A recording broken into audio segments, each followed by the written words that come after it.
Assalamualaikum warahmatullahi wabarakatuh. Selamat pagi anak-anakku kelas 8 yang saya cintai dan saya banggakan. Walaupun masih belajar di rumah, yang paling penting kita semangat untuk mengikuti setiap materi yang diajarkan oleh Bapak dan Ibu guru. Untuk mata pelajaran saya kali ini yaitu akidah akhlak, sudah masuk ke bab yang kedua tentang akhlak terpuji. Akhlak terpuji atau akhlakul karimah, atau disebut juga dengan akhlakul mahmudah.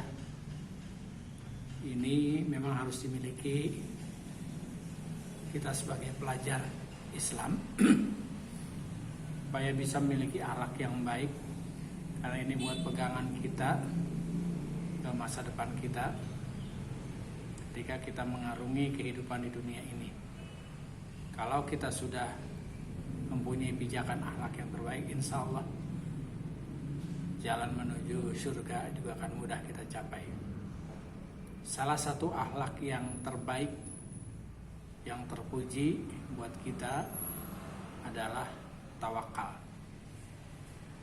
Pengertian tawakal itu sendiri bilughatul arabiyah, dari bahasa Arab, awal katanya tawakkaltu, tawakal, yang artinya bersandar, berserah diri atau mewakilkan. Ini dari segi bahasa. Kalau dari segi istilah, menurut seorang filsafat yang bernama Imam Ghazali, dia mengatakan bahwa dalam bukunya Muasyafah Al-Kul menjelaskan arti tawakal menyandarkan diri kepada Allah Subhanahu wa taala. Artinya segala sesuatu kita kembalinya kepada Allah Subhanahu wa taala, dan kita yakin bahwa Allah Subhanahu wa taala yang menciptakan kita.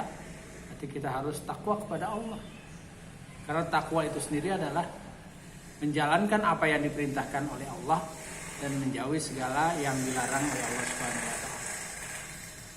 Artinya juga kita bekerja dengan total lillahi ta'ala, karena Allah.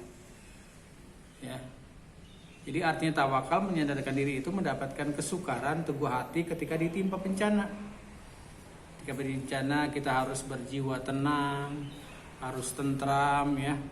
Jadi pemahaman tawakal di sini berarti menyerahkan diri kita secara total. Pada siapa? Ya, pada Allah Subhanahu wa taala. Menyerahkan diri kita kepada Allah Subhanahu wa taala. Usaha bekerja secara maksimal. Ya, hal ini juga terdapat dalam Al-Qur'an surat Ibrahim ayat 11. Allah mengatakan dalam firman-Nya, "Wa 'alallahi falyatawakkalul mu'minun." Dan hanya kepada Allah hendaknya orang-orang mukmin bertawakal. Jadi saat kita menerima kenikmatan, kebanyakan manusia senantiasa taat, tenang. Tapi sebaliknya ketika mendapat cobaan dari Allah Subhanahu wa taala berupa musibah, keadaan mereka berubah. Musibah kadang-kadang bisa membawa mereka lupa kepada Allah Subhanahu wa taala. Sehingga apa? Mereka menjadi suudzon kepada Allah. Mereka buruk sangka kepada Allah, ya. Karena kalau yang namanya musibah kan itu qada dan qadar yang datangnya dari Allah Subhanahu wa taala. Itu sudah ketentuan Allah, dan kita harus percaya. Jangan kita, wah ini karena ini Allah udah gak suka sama saya, jadi Allah memberikan bencana pada saya. Harusnya dengan ada bencana itu kita lebih dekat kepada Allah, bukan malah menjauhi Allah, malah memusuhi Allah. Kita ini sebagai makhluk, bukannya kita malah buruk sangka kepada Allah. Harusnya kita husnuzan, berbaik sangka kepada Allah. Mungkin dengan ada bencana ini adalah keberkahan buat saya, introspeksi saya, muhasabah saya, ya. Jadi ini petunjuk. Maka penting sekali selalu kita menanamkan ruh tawakal kepada Allah Subhanahu wa taala. Jadi bentuk-bentuk tawakal itu, contoh misalnya seorang sahabat menemui Rasulullah SAW di masjid. Unta yang ia tinggalkan, dia cuek aja, nggak mau ikat. Nah, biarinlah, tawakal aja sama Allah, ya. Ya kalau mau hilang ya hilang. Kalau yang enggak ya berarti masih milik saya. Tapi apa yang dikatakan oleh Rasulullah SAW, akhirnya orang itu ditegur dan menanyakan tindakan sahabat. Kenapa kamu bawa unta ada talinya, kenapa nggak diikat? Kenapa dibiarkan seperti itu? Karena kan seperti itu ya, kalau ini ditinggalkan ya akan hilang. Ya, kemudian apa yang dijawab oleh sahabat tadi? Aku telah bertawakal kepada Allah. Mendengar jawaban itu, Rasulullah malah menganggap itu sebagai kekeliruan, meluruskan maksud tawakal. Maksud tawakal sebagaimana sabda Nabi, ikatlah terlebih dahulu untamu setelah bertawakal. Hal itu selaras dengan hadis yang diriwayatkan oleh Imam Ahmad. Ma tawakkalu maniktawa wala manistarqa. Tidaklah termasuk perbuatan tawakal orang yang sengaja menghanguskan dirinya dengan besi panas dan menjatuhkan dirinya dari tempat yang tinggi. Artinya kalau zaman sekarang ini kita punya sepeda, kita motor, kita punya mobil, ya kendaraan lah. Ya sepantasnya lah ya kita kunci stang, kita kuncilah terlebih dahulu. Jangan kita paksakan, Pak ini cuma sebentar aja. Tapi kan yang kita lihat sekarang ini banyak kejadian. Dikunci aja hilang, apalagi nggak dikunci. Ya tetap kita memang bertawakal kepada Allah. Ya. Berserah diri kepada Allah, tapi kita usahakan terlebih dahulu bagaimana supaya ada ada keinginan kita untuk supaya kendaraan kita tidak hilang ya dengan cara mengunci. Kan itu sudah dicontohkan oleh Rasulullah yang menegur sahabat ketika bawa unta, enak aja nggak diikat seperti itu ya. Nabi tawakal itu yang bagaimana tawakal? Ya, tawakal kepada Allah itu yang bagaimana? Ini meluruskan arti tawakal tersebut. Ini hanya salah satu contoh saja dan juga peringatan buat kita, jangan sampai kita lalai ya dalam melaksanakan hal yang berkaitan dengan tawakal. Kemudian ada lagi contoh yang kedua, seorang pelajar. Ia ingin rajin belajar. Menjelang ujian dia lebih giat lagi dalam belajar.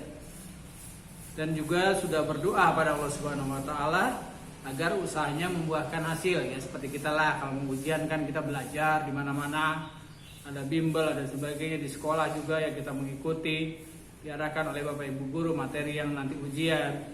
Kita usaha, setelah itu kita minta doa pada Allah Subhanahu wa taala, salat malam.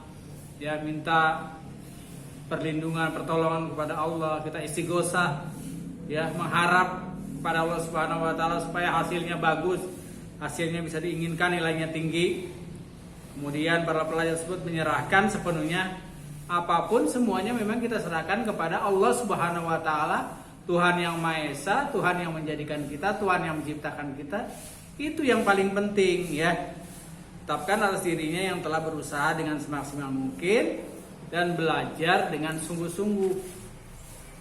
Ya, ini yang harus kita camkan. Kemudian kalau dampak positifnya, dampak positif dari tawakal adalah disertai adanya akibat dan dampak.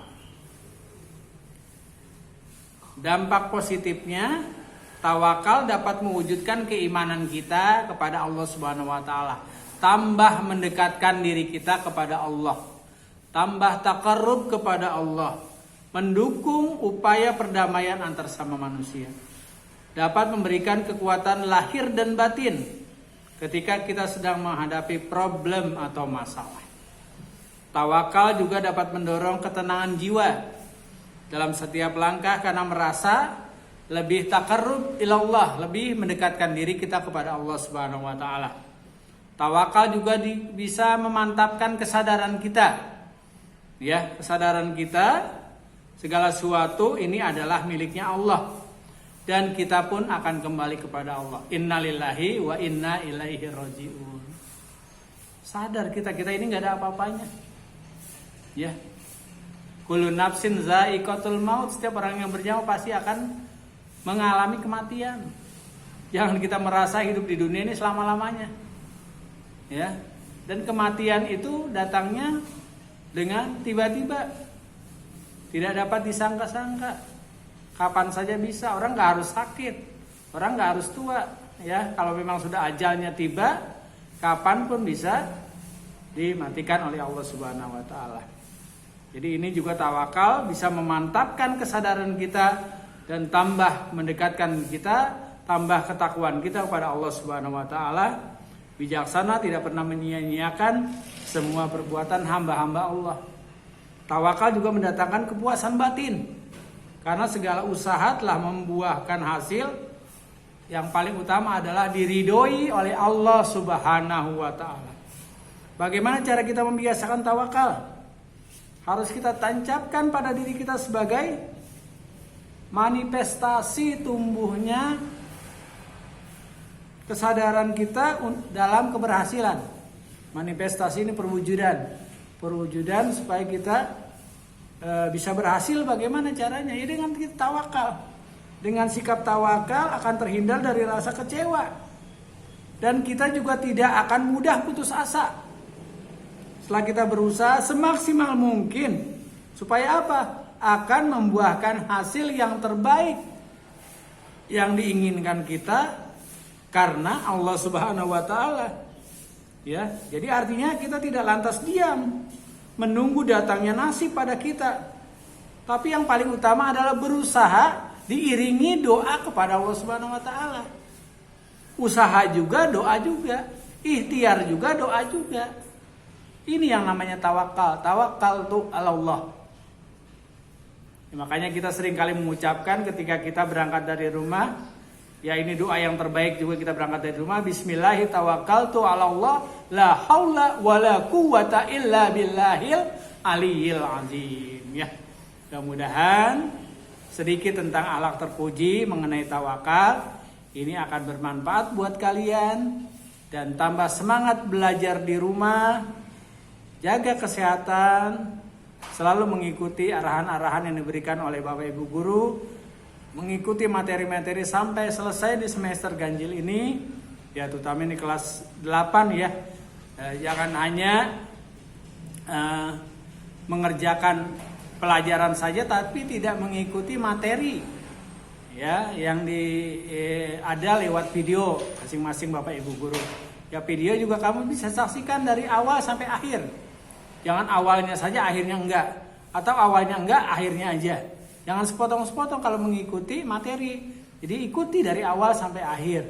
Supaya kalian bisa menyimak ya dengan sama materi yang diajarkan oleh Bapak dan Ibu Guru. Ya, itu aja yang bisa saya sampaikan. Materi pelajaran akidah akhlak kali ini mengenai tentang akhlak terpuji yaitu tawakal. Mudah-mudahan kita selalu mendekatkan diri kita kepada Allah Subhanahu wa Ta'ala. Dan kita juga menjadi hamba-hamba Allah yang selalu bertawakal kepada Allah. Untuk tugasnya, kamu buka saja di LKS halaman 20 yang esai. Saya hanya memberikan 4 soal saja. Ya, kalau sudah langsung ke WA saya aja. Ya, nggak usah dibawa ke sekolah. Ya, cukup kamu kerjakan di buku tulis khusus akidah akhlak. Ya, nanti kamu foto dan kirimkan ke WA saya. Saja yang saya sampaikan. Mudah-mudahan materi kali ini bisa bermanfaat. Billahi taufiq wal hidayah. Assalamualaikum warahmatullahi wabarakatuh.